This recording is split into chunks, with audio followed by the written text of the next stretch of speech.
So I recently wanted to retouch my hair, and as usual, I called the salon to book, which was usual. But what wasn't usual was the fact that I had to now call the hairstylist that I wanted to also book. Now, when she was making my hair, I asked her, I said, "Okay, so do you come to work every day?" She said, "No." So I was curious to know why, and she was like, "Oh, that even when she comes at 2:30." I'm like, "Why?" She said, um, "She teaches in a secondary school, and then she also is a student in Yabatek." I was like, "Really?" So on weekends you're a teacher, in the mornings, sorry, on weekends you're a student, in the mornings you're a teacher, and in the evening you're a hairstylist. And then it was funny, but it got me thinking flexibility. You're welcome to this exciting episode of Finding Love. I am Grace Renner. Finding Love is a relationship and marriage show that instills the right foundation for marriage with the understanding that marriage is God's idea. It is a useful insight for anyone who is ready for the journey of marriage and desires to do the way the Creator has designed it. Now, if you have not subscribed to my channel, please do subscribe. If you're new, please subscribe and then click the notification bell so that whenever I post a video, you get a prompt. And if you like this video, please give me a thumbs up and then share. Thank you so much, and I'll be right back.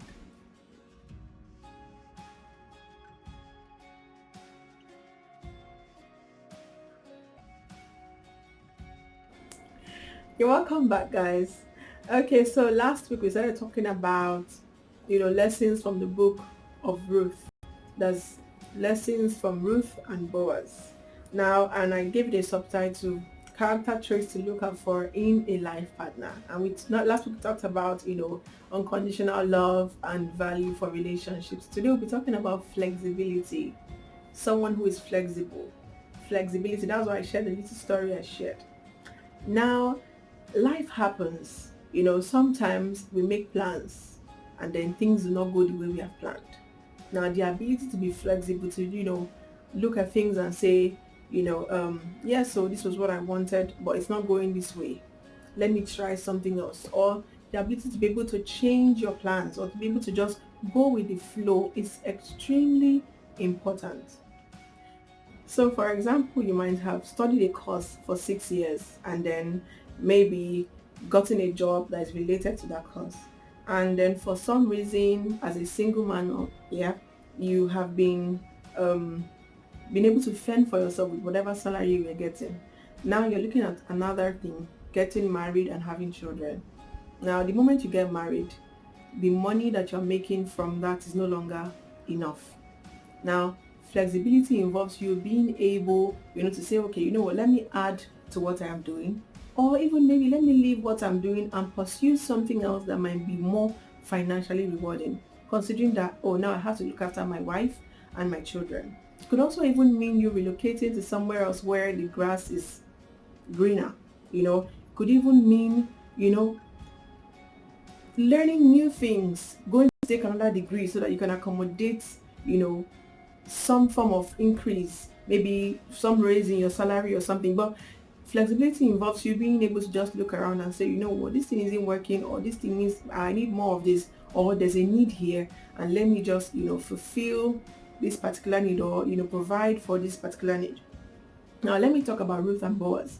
Let me talk about, aspects where they were very flexible, where they had to be flexible. Now, before Ruth and Boaz, there was Ruth's father-in-law. Now, it says in Ruth chapter 1 verse 1, it says, this is how everything started. It says, now it came to pass in the days when the judges ruled, that there was a famine in the land, and a certain man of Bethlehem, Judah, went to sojourn in the country of Moab, he and his wife and his 2 sons. Now, this was flexibility. He had seen where he was, that there was famine. There was not enough to provide for him and his family. And guess what? He moved. Flexibility. And then you look at verse 6. It says, then she arose with her daughter-in-law, now Naomi, that she might return from the country of Moab. For she had heard in the country of Moab now how the Lord had visited his people in giving them bread. Now, there was a famine again. There was no food where she was. She had to move again. Flexibility. Then the third one, it says in Ruth 2 verse 2, it says, And Ruth the Moabitess said unto Naomi, let me now go to the field and glean ears of corn after him in whose sight I shall find grace. And she said unto her, go, my daughter. Now, these were three aspects where, or three times where flexibility had to take place. Okay, nobody's life is tied to a job, nobody's life is tied to a location, nobody's life is tied to anything. Being able to be flexible. A lot of people get married and they're not able to be flexible, and guess what, and then it starts to, the family starts to suffer, because what you're earning is not enough for the family. Where you are is no longer conducive. I mean, as a bachelor, you might have rented a one-room apartment and it's enough for you. Now bringing your family, your wife into the picture, you guys can manage. Now you start to have children. How do you manage a one bedroom apartment with maybe 3 children or 4 children? So there's something called flexibility, being able to accept change, being able to accommodate the new. Okay, so let's also look at Boaz. Now Boaz was another person that displayed flexibility.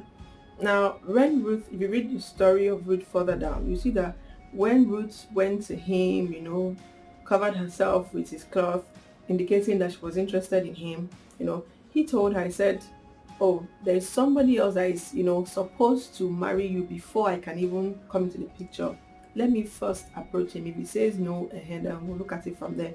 Now, his kingsman, this person wasn't mentioned. His name wasn't mentioned. Now, he went to him and said, oh, look at the Ruth's, Naomi's sons, and he has a land. Sorry, I can't give you the details of the story. He has a land and this and that.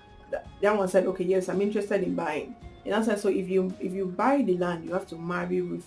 And then the only thing that could come to his mind was, no, it means that her son will inherit my property. He wasn't even looking at the bigger picture. He couldn't part with his inheritance. All he was thinking of, oh, her son. Won't Ruth's son be your son? So he wasn't looking at the bigger picture. But guess what? Boaz, who was flexible, got married. He said, if you will not marry her, then I will marry her. If you will not buy it, then I'll buy it. He got married to her. And guess what? He became the great-grandfather of David, who was in the lineage of Jesus Christ. You see? So Boaz would have missed that opportunity if he was like his kingsmen, who didn't even have the privilege of being named in the Bible. So that story ended. But guess what? If you mention Jesus Christ and you go back, you will think of Boaz. If you mention King David and you go back, you think of Boaz, because he saw an opportunity and he took it. Great things happen to people who are flexible. So it's important that you marry someone who is flexible, so that they do not limit your dreams, and their dreams are not limited. So let's look at things that could happen to someone who is not flexible, or in a relationship that is not flexible. Number one, time wastage. Now we waste so much time chasing one thing. That time that we could have used to chase so many other things, we chase one thing. So for example, someone who is a doctor, maybe you studied to be a doctor and you are now in a situation where you're not earning as much for your family. You could add something to it. I talked about a girl who teaches in a school. That was my first time hearing that, oh, she's that someone who teaches can also be a hairstylist and also be a student. Like, I was blown away, to be sincere. Sometimes what you have studied or what you are chasing might not be enough to cater to your needs anymore, or to the needs of those whom are in your life. Being able to be flexible, that time that you have used to chase one thing and one thing and one thing, you could as well spread it around and chase several other things that could add to your income. Now, let me use myself as an example. Now, I chased modeling career for so long. Looking back now, I'm thinking maybe I could have, done some more things to add to what I was already doing. I tried to explore music videos, beauty pageants, washing jobs, and they were successful. I was able to pay my school fees from those things. But looking back, I'm like, oh, I had other opportunities. To do great things in the movie industry, to even represent big brands. I don't want to mention any brand, but I could have been so flexible that I could have been able to earn so much more. And that is why when young people come to me for advice, I always tell them, you are so much more. You can do so much more. I heard that when COVID started, then people started to yap doctors that young doctors, instead of looking for cure, they're selling wigs. if you do not have the facilities to look for cure and you can afford to get wigs to sell to provide for your family, is it not better than just sitting there and waiting? Because there was a time hospitals were shut down. People were doing nothing. They were just in their homes because they didn't want to risk, their hospitals being cancelled for COVID or whatever. So it made some doctors to suffer. And they thought about it. Okay, let's sell wigs. Let's produce cream. Let's do this. You laugh at them, but me, I'll say that is flexibility. So it's important that you're with someone who is flexible. Oh, I'm an engineer. I can't do anything aside engineering. If they don't give you contract again, what will you do? Your family will suffer. So you have to think outside the box. So what else can I do? What abilities do I have? Can I sew? Can I go and learn how to sew? Can I be a tailor? Can I do this? Can I even go and work, for somebody else? You just think of something else. Number two thing that lack of flexibility will cause you is inadequacies. Now, like I said before, you would not have enough to survive. You would not have enough to provide for those that you love. You would not have enough to cater to your needs and those who are dependent on you. And then number two, you'll be deficient in the knowledge of some things. Using time to pursue one thing and that same time you'd have used to acquire some knowledge on some things. So even if you now try to even maybe pivot into some other things, you might lack the knowledge for those things. So it's important that you are flexible. Lack of flexibility leads to inadequacy and deficiency. Inadequacy to provide for your family and for yourself, and deficiency in the knowledge of some things. Number three, everyone suffers. Now, when you're in a relationship with someone who is not flexible, in a way you get to suffer too. So if you are the type that would want to, pursue your dreams because of who they are, they will box you. Oh no, don't do this. How can you chase this and chase this? And you have to look for one thing, be a master of this. So in a way, because of who they are, they rub off on you. And apart from that, because they cannot provide for you, everyone starts to suffer. Everyone, the money or resources that you would have needed to pursue your dream or live a better life would not be available. So it leads to everyone suffering. And then number four rather, it leads to resentment. Now, when people feel like they're living less than the potentials that they have because of you, it starts to form a certain resentment in their hearts towards you because you can't provide for them, and then if they could have gone off to pursue their own dreams, you held them down. So they start to resent you, or they could have afforded a better life if only you were flexible. So things like that. And this is what causes resentment in marriages. So for example, a friend of mine recently confided in me. Now, so let me say, she and her husband got married and they moved to a place, for want of a better name, let me say they moved to a place called Bang Bam. Now, in this place, educational standard is quite poor, and she doesn't really have a lot of opportunities where she can get a job to support him. What he's making is not enough to fend for the entire family. Now it's beginning to cause resentment because he doesn't want to move and she can't support him financially. She can't get a job around there, and the children are not, the quality of education that they're getting is not enough, So if only he would agree to move, he has enough money to move the whole family, but he likes it there because, wherever it is, it's quiet, it's calm, he just goes to work and comes back. But she is suffering, the children are suffering. She can't get a job. She even told me as much as, sometimes she doesn't get to eat, and their newly born baby doesn't get enough to eat because what he's making is not enough for the family. Now, he is living there at the expense of the joy of the whole family. So these things are beginning to cause friction. So it's important that you marry someone or you date someone who is flexible, whereby if they're in a location and it's not working for the entire family, they're willing to move. If they're working a job and it's not provided enough, they're willing to change job or add to what they're doing. So flexibility is very, very important in marriage. Number 7 thing that lack of flexibility will do to you is it will put you in denial. You will be in denial. You begin to lie to yourself. You would not want to admit that you could have been more.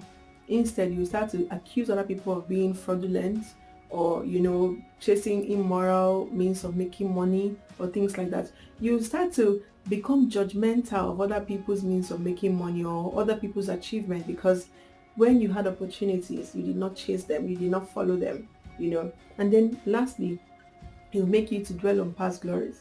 You start to reminisce and bring to your memory, go down memory lane of things that you achieved in the past. Oh, I remember when I graduated with a first class. Oh, I remember when my boss gave me my first raise. Oh, I remember when I was single and I could afford this and that. So not being flexible makes you to dwell on past glories. Okay, so my last words for you: it's important that right now that you make up your mind that you'll be a flexible person, and that you would encourage your spouse to be flexible, or your partner, even while you are still dating or you haven't met the person, or that you will say that your children will be flexible people. Okay, it's important that you are flexible and you allow people around you to be flexible, to chase things, to explore their potentials. Nobody wants to one day look back and say, I could have been so much more if only I didn't marry this person. And you do not want to look back and say, I could have been so much more if not for marriage. No, marriage is supposed to make you, a better person. See Ruth, for example. Ruth was flexible. Oh, she followed her mother-in-law to a new place. At some point, oh, yes, I'm used to being provided for, but let me provide. And then she got up and started to do things with her hand. And guess what? From picking grains to being the owner of, by virtue of marriage to Boaz, she became the owner of the land. She became the landlady. She could have missed out on that opportunity if she had said, like Oprah, let me go back, stay in my Moab where I am, or where would have been convenient for me. But she said, no, let me keep going with this woman. Let me see where love will lead me. She moved, and then she moved, and then she moved, until she became much more. Okay, let me stop here. I hope with these few points of mine, I'm able to convince you and not to confuse you that flexibility is important. Okay, before I let you go, I have a prayer group where, anyone who's believing God for a life partner, or someone who wants to pray for their marriage, the health of their marriage, or a parent wants to pray for their child or the future of their children, can join. Okay, so if you're interested, please WhatsApp this number on your screen saying, I'm interested in joining the prayer group. Now, it's important that you indicate why you are messaging me so that I would add you on the group. Okay, so if you have not subscribed to my channel, please do subscribe and share this video. Please support my video by sharing this video and tap the like icon if you enjoyed the video. Thank you so much for watching. I remain Grace Renner. See you next time.